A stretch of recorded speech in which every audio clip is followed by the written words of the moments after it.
Welcome to AI Podcast. Today we'll discuss the most important current affairs from the Hindu 12 June 2026 edition, with detailed analysis for UPSC aspirants.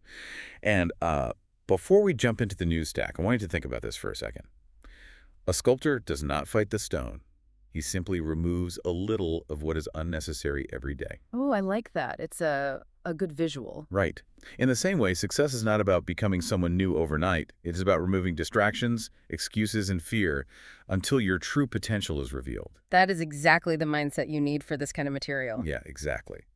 So let's remove some distractions and get right into today's deep dive. We have a massive stack of sources today. We really do. Yeah, everything from intimately personal decisions about family planning to how governments are regulating grassroots charities, all the way up to, geopolitical showdowns over global oil. It sounds kind of disconnected at first glance. It does.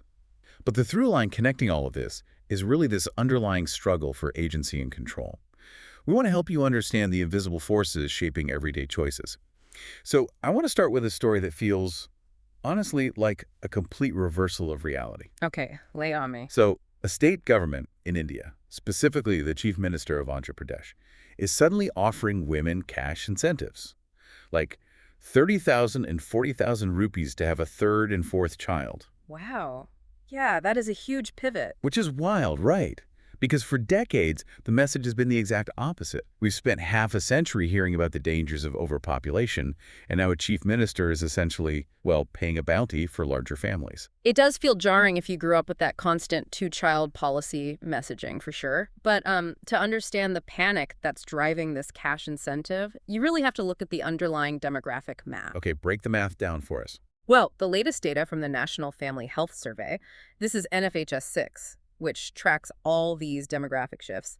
It shows India's total fertility rate has dropped to 2.0. Okay, so for those of us who, don't read demographic tables over breakfast, what does 2.0 actually mean in practical terms? Right, so it means we've fallen below what demographers call the replacement level. Which is what? The replacement level is generally considered to be 2.1. Think of it this way. You need 2 children to replace 2 parents, right? That makes sense. And that extra 0.1, it accounts for infant mortality and, people who just don't have kids. So if a society sits at 2.1, the population stays perfectly stable. Got it. So dipping below that is a big deal. Exactly. Once you dip below 2.1, your population is mathematically guaranteed to shrink over time. And while the national average is 2.0, the geographic divide is incredibly stark. How so? Down in the southern states, the fertility rate has just plummeted to 1.3. Oh, wow. 1.3. So policymakers are looking a few decades down the road, seeing an aging population, a shrinking workforce, and realizing they might not actually have enough young people to run the economy. Precisely. They are trying to reverse this profound generational demographic shift by just, throwing cash at the problem. But reading through these sources, there's this massive glaring contradiction to me. Yes. The government is suddenly desperate for women to have more children. But when it comes to the actual physical burden of managing family planning, like the medical procedures, the health risk society basically leaves women completely on their own. Yes, the data on that is pretty staggering. Right. I was looking through the contraceptive data in the survey, and the numbers are incredibly lopsided. They really are. If you look at the national statistics for contraceptive use, female sterilization accounts for 36.5% of it. That is huge. And it gets worse. When you move into rural areas, that number climbs even higher to over 38%. It is by far the primary method of family planning. Which, just to be clear, involves a major abdominal surgery. Yes, it is highly invasive. But what about men? Vasectomies are an outpatient procedure. They are medically simpler, they're way less invasive, and they carry far fewer risks. So what is the equivalent rate for men? Nationally, male vasectomies sit at a negligible 0.5%. Half of 1%. I mean, it's like asking 2 people to row a boat, but only handing oars to one person and then complaining about the speed. That is a very accurate analogy. Why is the physical burden so incredibly skewed when the medical science clearly tells us the male procedure is safer? Well, this really gets to the heart of how little reproductive agency women actually have in these systems. For men, the resistance is largely psychological and, cultural. Like misinformation. Tons of it. Social media and community networks are just rife with misinformation. Men harbor these unfounded fears that a vasectomy leads to a loss of libido or obesity or, physical weakness. Like they won't be able to do physical labor anymore. Exactly. And medically, it's complete nonsense. The procedure simply blocks the sperm duct. It doesn't touch testosterone production or affect physical strength at all. Right. But in many communities, the cultural equation of fertility with masculinity is so deeply entrenched that the medical logic just doesn't matter. Okay, so men are opting out because of myths and ego. But why does that automatically mean women are pushed into major permanent surgery? Why isn't the public health system offering them better temporary alternatives, like pills or IUDs? To understand that, you have to look at another piece of data from the survey. Nationally, about 1 in 5 women, that's 20.1%, are still being married before the legal age of 18. Wait, really? 20%? Yeah, and in rural areas, it's closer to a quarter. Wow. So they're entering marriage before they are even legally adults. Right, so think about the power dynamic there. A girl married before completing her secondary education enters a marriage with vastly reduced negotiating power. She probably hasn't been educated on her reproductive options either. Exactly. She is far less able to advocate for herself or demand that her partner use reversible methods. So the public health infrastructure, which is already stretched really thin, they don't bother with the nuance of long-term education. You just want a quick fix. Yeah, they default to treating women's bodies as a population management problem. They set up these mass sterilization camps because it's a permanent, one-and-done solution for the state. Regardless of the physical toll it takes on the woman. Exactly. It really leaves you wondering about the invisible pressures in your own life. How many of the medical or personal choices happening in our communities right now are actually based on science, and how many are just dictated by these outdated cultural expectations? It all comes down to a question of how society values an individual's autonomy. And interestingly, we see that exact same question of value play out when we look at how society compensates the labor involved in running these households. Right. Because if the state is panicking about a shrinking workforce and essentially begging families to have a third or fourth child, you would think they'd highly value the massive amount of labor required to actually raise those children. I think so, yes. And in one specific context, they finally are. The Supreme Court just handed down what looks like a landmark ruling regarding motor accident compensation. Yes, the court officially recognized homemakers as nation builders. Which is just an amazing phrase. They ruled that unpaid domestic work, the cooking, the cleaning, the childcare, has to be monetized. Right, for legal purposes. Yeah, for calculating compensation when a homemaker is killed or injured in an accident. The court said their labor is worth a minimum of 30,000 rupees per month. Under the specific category of loss of domestic care. Right. And I love that they explicitly noted that men can be homemakers too. It assigns a hard, tangible financial value to that invisible labor that keeps a family functioning.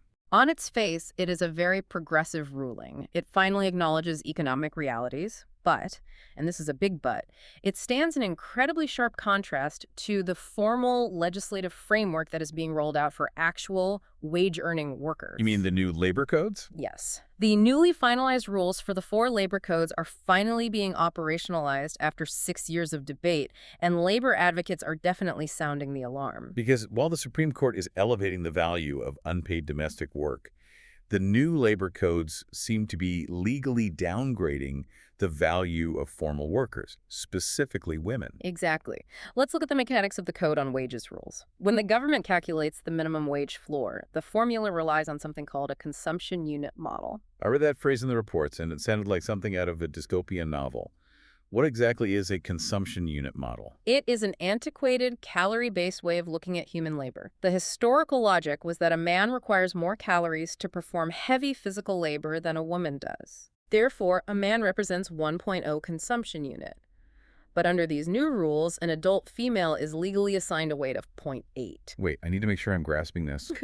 In 2026, the Formalized Labor Code legally values a woman's labor at 80% of a man's, just for the purpose of calculating a minimum wage. That is the literal math embedded in the code. That's wild. It ignores the reality of modern labor, where physical strength is rarely the sole determinant of value. Yeah. And it essentially bakes a gender pay gap directly into the foundational math of the workforce.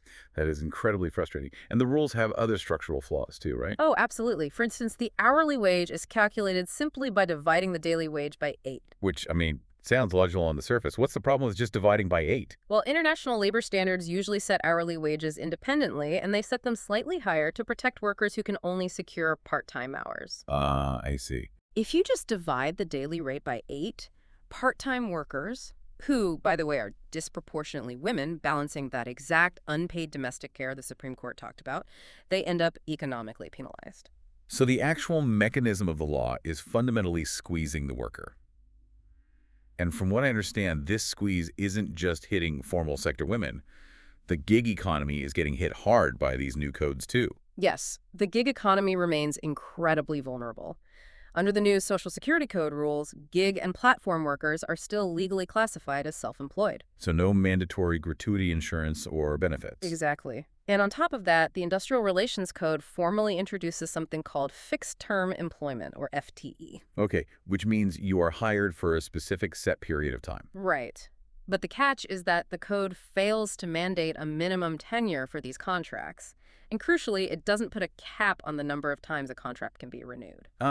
So an employer doesn't ever have to actually give you full-time status. No. They can just keep you on a rolling, say, 3-month contract forever, holding the threat of non-renewal over your head to keep you compliant. Exactly.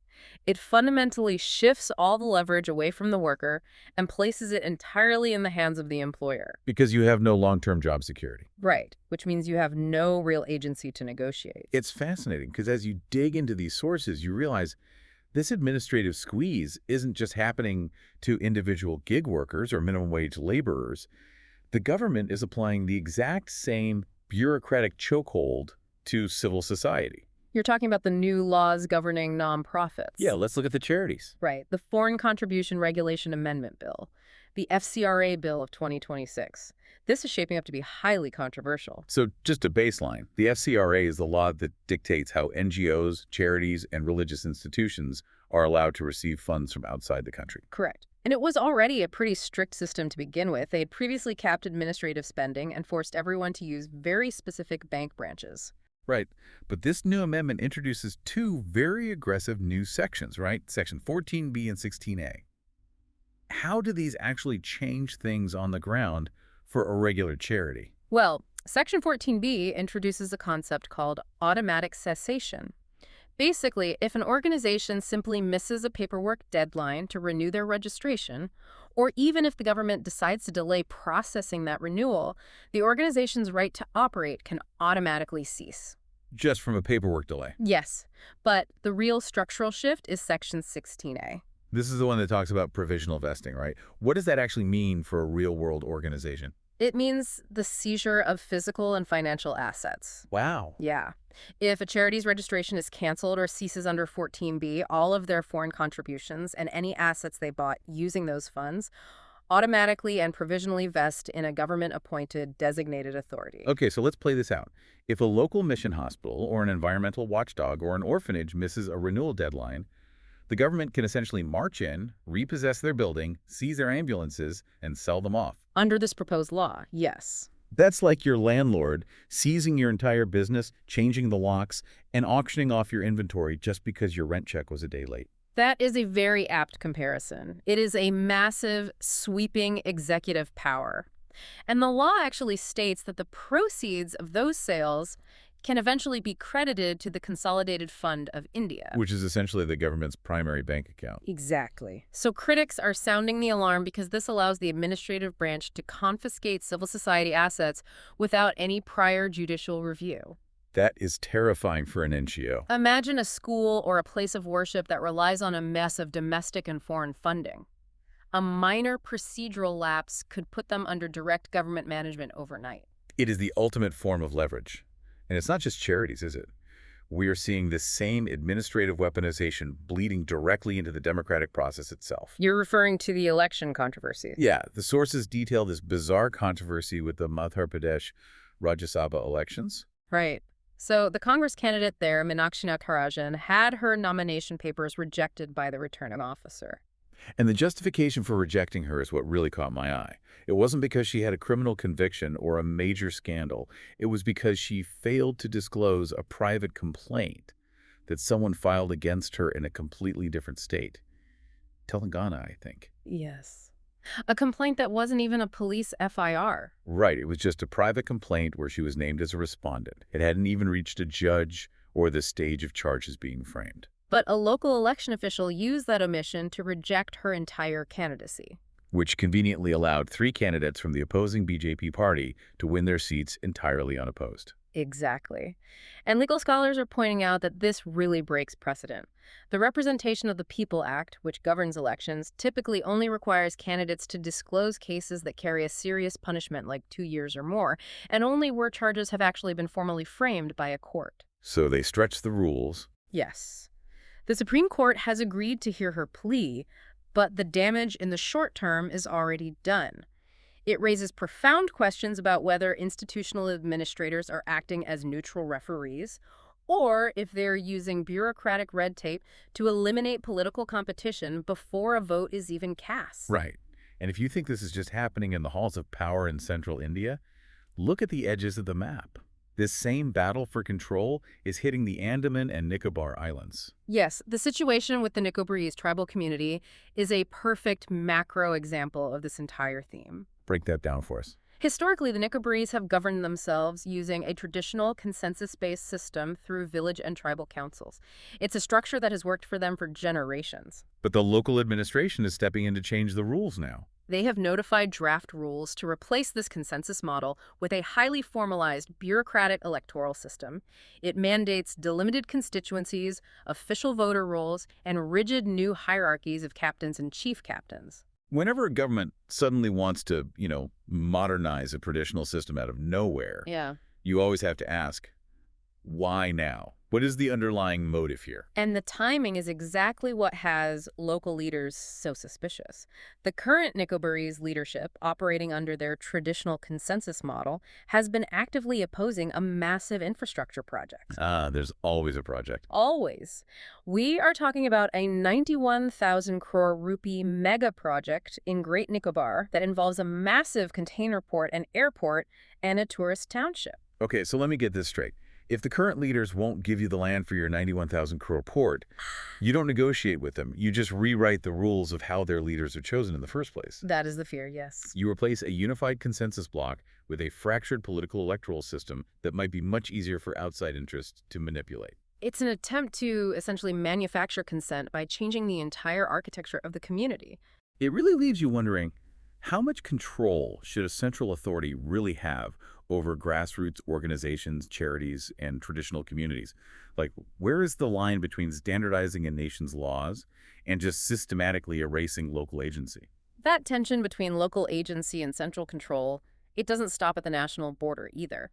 If we zoom out to the macro level, the sources detail how this exact struggle is redefining the global economy, specifically when it comes to energy. The geopolitical chessboard. The rules of the game have fundamentally shifted in the last few years, right? They really have, and it revolves around a historic pivot in energy production. The United States is now the world's largest oil exporter. Which is still crazy to think about. They are pumping roughly 10.5 million barrels per day. Which completely upends the world order we grew up with. Entirely. For decades, the U.S. was deeply dependent on Middle Eastern oil, which meant their foreign policy was handcuffed to the stability of countries like Saudi Arabia and Russia. By becoming a net exporter, the U.S. has essentially unshackled itself. And we are seeing the aggressive reality of what that unshackling looks like in the breaking news from the Middle East right now. According to the updates, the U.S. president just paused military strikes on Iran, but only after making a highly specific threat to hit Kharg Island. Kharg Island is the nerve center of the Iranian economy. It handles roughly 90% of Iran's crude oil exports. So a massive target. And Iran didn't just back down, right? No, in retaliation for the threat, Iran closed the Strait of Hormuz to all maritime traffic. And the Islamic Revolutionary Guard Corps started targeting U.S. military bases in Kuwait, Bahrain, and Jordan with ballistic missiles. It's escalating fast. But how does the U.S. exporting oil change this dynamic? Well, look at the mechanics of the leverage here. America's newfound energy independence changes the entire calculus of this conflict. Because the U.S. domestic energy grid is heavily insulated by its own oil production, they can threaten to vaporize Iran's export capacity without causing an immediate crippling gas shortage back in the States. So they don't feel the pain at the pump as much. But when Iran closes the Strait of Hormuz, who does that actually hurt? It hurts the nations that are still dependent on that transit route. It squeezes China, it squeezes Europe, it squeezes India. Wow. The U.S. is using the threat of a global supply shock as a weapon, basically forcing other nations to bear the economic brunt of the standoff. It is the ultimate exercise of geopolitical control. It's incredible leverage. But, there's this fascinating tension in reading these reports today. We have superpowers threatening to blow up islands over oil, which is the resource that powered the 20th century. But meanwhile, the technology that will define the 21st century is quietly rewriting the rules of human labor. Yes. And that brings us to one final story from Beijing that I think ties this all together perfectly. Ah, the story of Lin Mekong. Yes. So she is a 56-year-old cleaner working in Beijing. Yeah. And she just got a brand new coworker. It is the Quanta X1 Pro. A robot. An AI-operated robot cleaner equipped with mechanical claws, high-definition cameras, and spatial artificial intelligence. And the crazy part is, customers don't just hire the human or the robot, they hire the duo. As a team. Exactly. It costs 149 yuan for a 3-hour service via a local app called 58.com. It is a fascinating glimpse into the reality of embodied AI. We aren't just talking about chatbots anymore. No, this is physical. Right. The robot handles the relentless sweeping, the heavy lifting, the physical repetition, and the human worker manages the complex edge cases, oversees the machine, and does the fine detail work the robot just can't grasp. It brings us full circle. We started this deep dive talking about the heavy, unpaid burden of domestic work falling on women. We talked about the Supreme Court declaring that a homemaker's care is worth 30,000 rupees a month. We talked about gig workers struggling for leverage against algorithms. And now we have an AI robot with mechanical claws folding laundry in an apartment in Beijing alongside a human. Exactly. Is this the ultimate solution? Will AI finally liberate us from the physical drudgery of chores? Or is this just the first step in displacing the human workforce entirely? If we synthesize the journey we've taken through all these sources today, the underlying mechanism in every single story is the distribution of power. Definitely. We see women fighting for the agency to control their own bodies against the weight of cultural myths and state demographic panic. We see gig workers fighting for the leverage to secure fair wages in a legal code designed to basically diminish their value. Right. We see charities and tribal councils fighting to maintain control over their own assets and their own governance in the face of expanding state bureaucracy. And globally, we see superpowers utilizing their newfound economic independence to exert control over international supply chains. It's all connected. The fight for control over a local orphanage's bank account and the fight for control over the Strait of Hormuz are ultimately driven by the exact same human impulse. And as technologies like embodied AI become seamlessly integrated into our physical world, the nature of that struggle is going to evolve. But the core question will always remain: who is designing the rules and who actually holds the power? Which leaves us with a final thought for you to ponder as we wrap up today. As artificial intelligence begins to physically take over our chores, and as administrative governments consolidate more and more control over our institutions, our charities, and our elections, what will be the ultimate value of our civic participation? That is the big question. If the robots do the sweeping and the state manages the communities, where do you and I fit into the architecture of society tomorrow? Thank you for joining us on this deep dive. Keep questioning the invisible forces shaping your world, and we will catch you next time.